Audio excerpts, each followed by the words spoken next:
Ang piniling lingkod ng Diyos.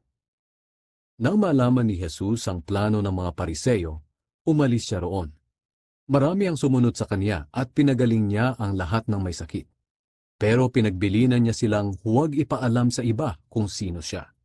Katuparan ito ng sinabi ng Diyos sa pamamagitan ni Propeta Isaias. Narito ang pinili kong lingkod. Minamahal ko siya at kinalulugdan. Ibibigay ko sa kanya ang aking espiritu, at ipapahayag niya ang katarungan sa mga bansa. Hindi siya makikipagtalo o mambubulyaw, at hindi maririnig ang kanyang tinig sa daan. Hindi niya ipapahamak ang mahihina ang pananampalataya o pababayaan ang mga nawawalan ng pag-asa. Hindi siya titigil hanggat hindi niya napapairal ang katarungan. At ang mga tao sa lahat ng bansa ay mananalig sa kanya.